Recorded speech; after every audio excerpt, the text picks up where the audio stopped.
Hi, this is Mark from Skywagon's podcast number 4. And today, totally unplanned and totally unprompted, Maddie here has come in from Montana, where it's minus 70 degrees or something, Yeah. and is picking up a Cessna 172 we sold to a flight school. And we're going to talk to her about the trials and tribulations of coming up through being a pilot and being a girl. And I'm probably going to say a load of politically incorrect things, but what the hell. Yeah. Maddie, thanks for coming in. Yeah, no problem. I'm happy to be here. Absolutely. So tell us a little bit how you started out. I mean, what was your kind of inspiration? Yeah, so I actually grew up, born and raised in Nebraska, was there for a while, and then I ended up moving to Montana kind of the start of COVID. So 2019, moved up there, got my degree in Nebraska, but didn't want to do that anymore. So came to Montana. What was that in? Speech language pathology. In what? Speech language pathology. No way, really? Yeah, so Okay. way different. So Some of these questions I'm asking Maddie are literally questions I don't know how Exactly. many. This is totally spontaneous. So, Yes, 100%. So I got that done, realized I didn't want to do that anymore. And so moved up to Montana, ended up bartending there. Just got a bartending job. Were Was you like, a pilot? No. Not even? Nope. I had nobody in my family involved in aviation, nothing like that. It didn't even seem like something that was possible. And how old were you when you were thinking that you might do it? I was 21. Okay. Yep. Good. So I got to Montana. I actually had a buddy who would come to the bar and just talk to me. And he was at that time a commercial pilot and was working towards a CFI and so forth. And then from there, I just sparked interest and I was super stoked on just learning more about it. But were you like a kid who liked planes or nothing? I was. I loved airplanes. Like airplane, actually, oppie was my first word as a kid. Really? I would point them out. My parents would be like, we can't even see what you're pointing at. And it was just, Good. so I was obsessed with them when I was little. Just again, never thought it was anything that was ever obtainable for myself. Just, Why it not? wasn't. I think I just never seen it. Like it was, females weren't really in aviation at that point. I didn't have anybody in my family. Amelia Earhart. Yeah, well, yes, absolutely. But that was like super But you rare. had a sort of like a thing where you thought that I can't do that. Yes, yeah, totally. I think Good. I think I had that in my head, and it wasn't necessarily like even a confidence thing. It was just mainly like it just didn't seem obtainable. Like I just didn't even know how to get there or even start. Right. So yeah, met this really good buddy of mine, and he took me to my first flight back to Schaefer Meadows in Montana, and I was just like instantly hooked. What was it in? It was in their aircraft, so it was a 182, and they flew it back there to drop off some gear for the Forest Service. And so ended up flying back there with him, and I was just hooked. Like that was it. I woke up every morning afterwards and was like, this is what I want to do. That's when the fires. Yeah, lit. that's when it started. That's when you get the bug. And so I had the bug, and it just bugged me the entire time until I just quit my job as bartending. I went into my flight school, Red Eagle Aviation. That's where I'm working for now. I'm flight instructing through there. Red Eagle Aviation. Yes, Red Eagle Aviation in Kalispell, Montana. Went there, and they offered me a job just to be their front desk girl and work line. And Very chauvinistic. yeah. They were like, you can be, yeah, right. Right. So they're like, yeah, we have an opening at the front desk that you can do that and just kind of basically be around aviation all the time. And so But you I still hadn't thought you'd learn to fly yet. No, I had just started lessons. Okay, like, good. yep. So I got that job, just started lessons, worked at the front desk, worked some line, and then I just continued through all my ratings and so forth. So you like worked for the business and got the flight. Was it like a deal? Did you have to buy all the time, or were you just getting? No, so when I started out, I didn't have a discount, but then afterwards they were awesome and they offered me a discount to pick up so I could get through like my commercial hours and then also get towards my CFI. Our summer times were super busy, so they had a slot open for So CFI. tell us a bit about the fleet and the flight school. How many planes? Yeah, so we just bought one from you today, which why is you're here. wonderful. Good, This yeah. is why I'm here. But right now we have 2 other 172s on the line. We just bought a 172 from you, and then we just bought another 150. So we'll have 3 172s and one 150. We have 2 206s that run during the summertime. So that does like our scenics of Glacier Park, and then it also does our backcountry strips like Schaefer Meadows, Meadow Creek Benchmark, Spotted Bear, that stuff. We take kayakers, rafters, fishermen, hunters, Do anything. you fly those guys out there too? I'm going to start this summer. Yes. Excellent. So, yep. Good. So Like that will. backcountry. Yes. So backcountry this summer. So I'm super excited on that. That was like, honestly, one of the sole reasons I wanted to stick with Red Eagle is just because you get that opportunity. And So was the first flight out to the Forest Service to drop parts? Was that to a dirt strip? yeah, it was into Schaefer Meadows. Yep. And Okay, that's. so your yep. first landing ever is in the dirt, right? Yes. Excellent. Yeah. So, Yeah. and it's just beautiful country. It's awesome. Back in the So Bob Marshall. How many hours have you got now? So right now I just passed over 800. And how many years has that taken? That has taken me a little, probably around 2 years.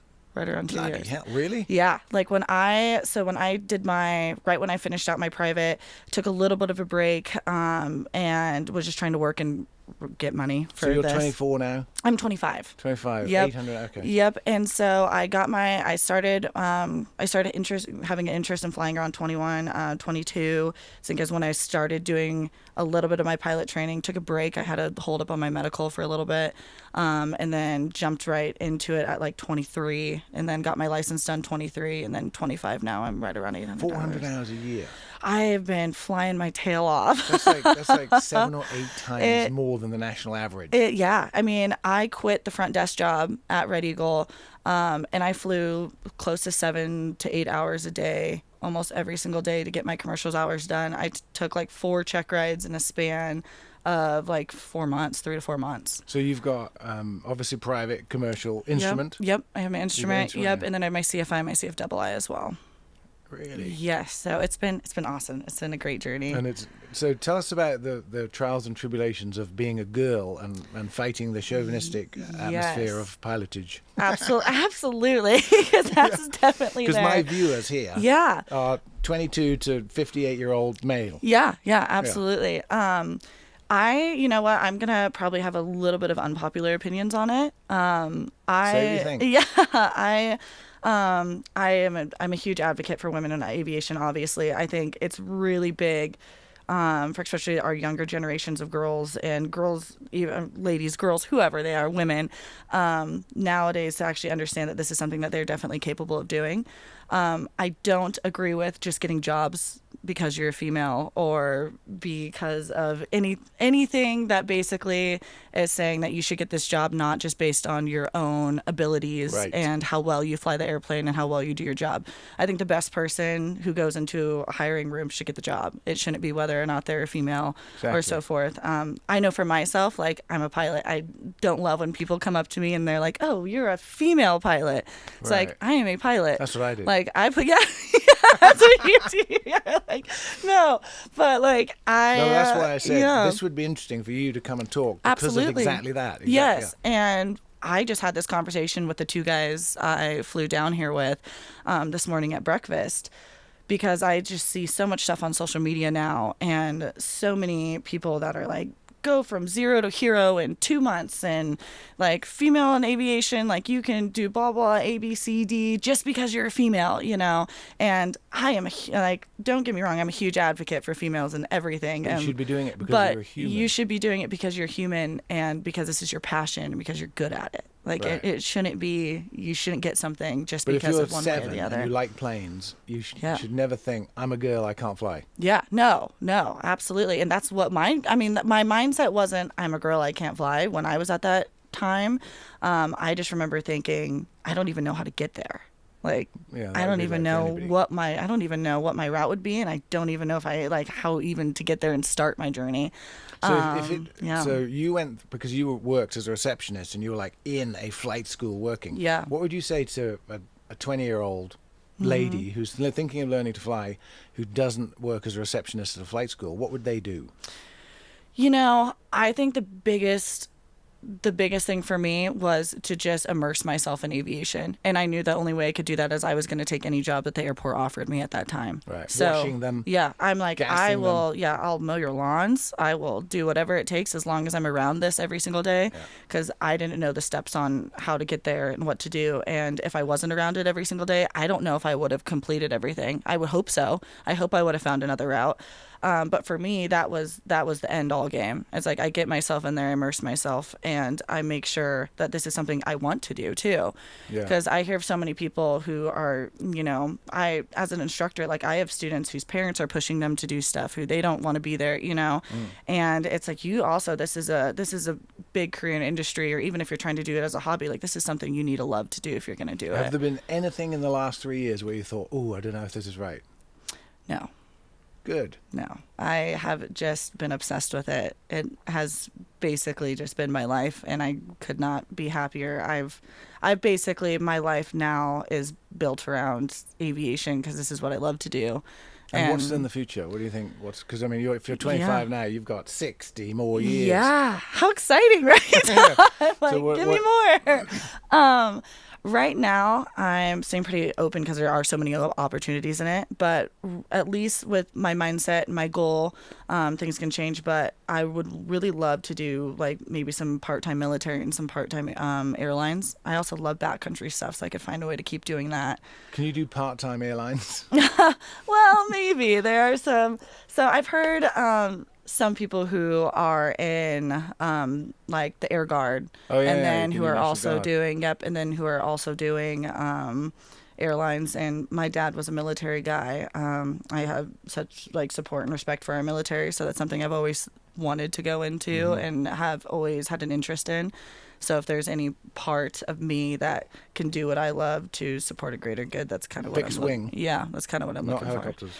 I don't right now have an interest in rotorcraft. I also don't have the money right now Oh my for God, yeah, rotorcraft. that's So the problem, yeah. that's also a big thing. If I had an unlimited bank account, I would probably have more interest in it. So what would you say to ladies looking into doing it and wondering how to pay for it? Yeah, gosh, that's such a difficult conversation because that's always and it comes up every time. I swear. Don't look at the big final Yeah. bill. Just do what you can when you Yeah, can. yeah. There's so many, so many different avenues and stuff, depending also like what flight schools you're going to. For me, I would say like if this is something you're extremely passionate about and you want to do this and you don't have the funds, like go to every bank possible, talk to them about what your goals are, sit down with them, go to family members if you feel comfortable, anything that you could possibly do.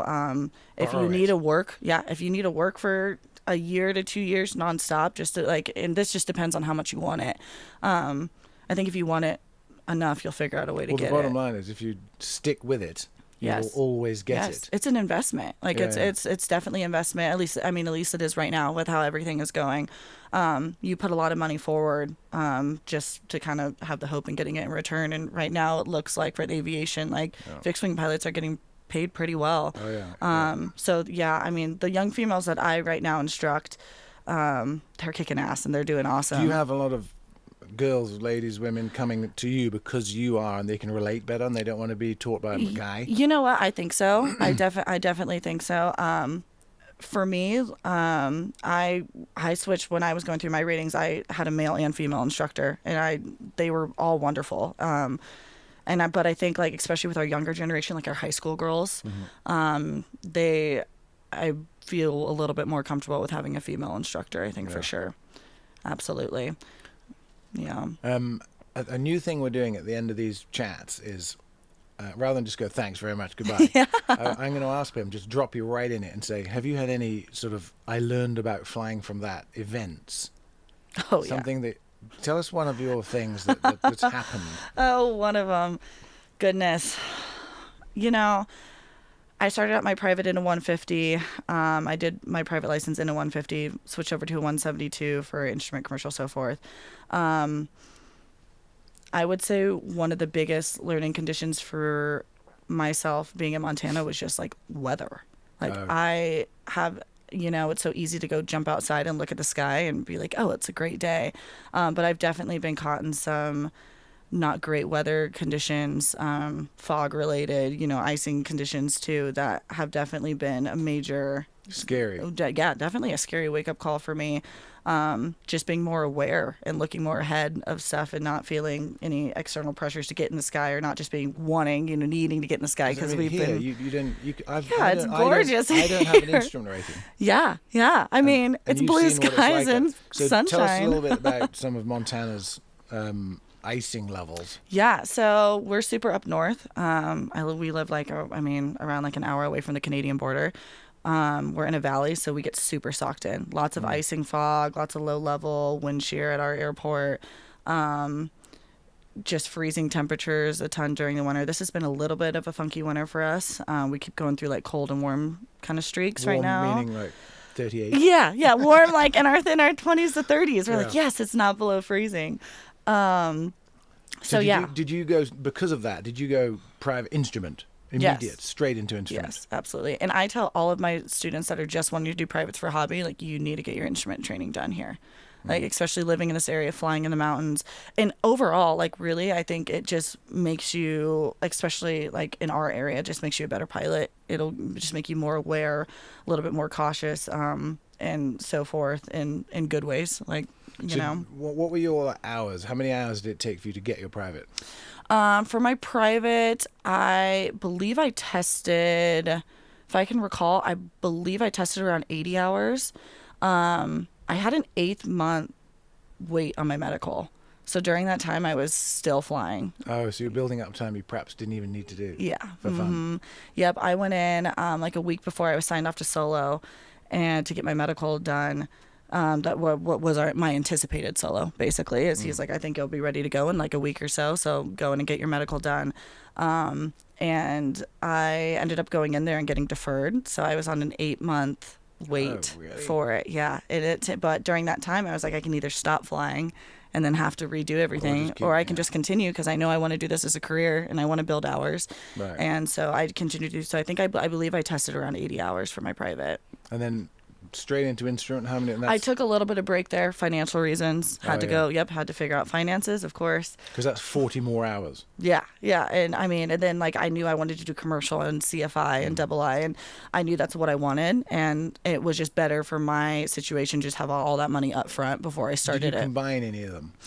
Yeah. So my instrument and my commercial training were basically hand in hand.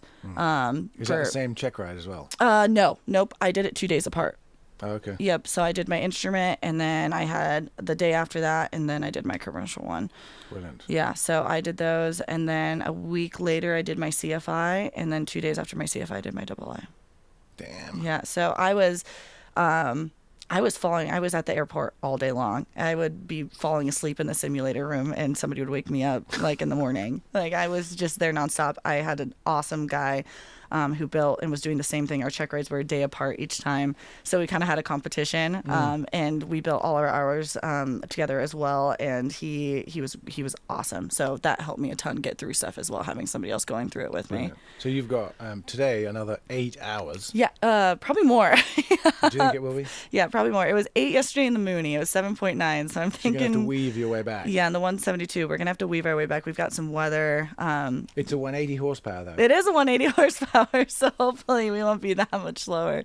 Yeah, we're gonna have to weave in and out of some weather if we make it all the way back today, for sure. Brilliant. Well, yes. I'm sorry I grabbed you off the ramp and dragged gosh. you in here to do this, but thanks very much. No, thank you. This is awesome. This is absolutely wonderful. Well, this is great. Good luck with the flight today. Let me know when you get home. I will. And so this is podcast number 4.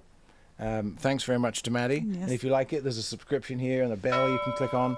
And we do other videos, Skywagon University, which is more about planes, types, model years, and all those kind of things too. We have about 150 videos that people can watch of that if you feel so inclined. But thanks very much for watching, and thanks very much for coming. Thank you. Appreciate it.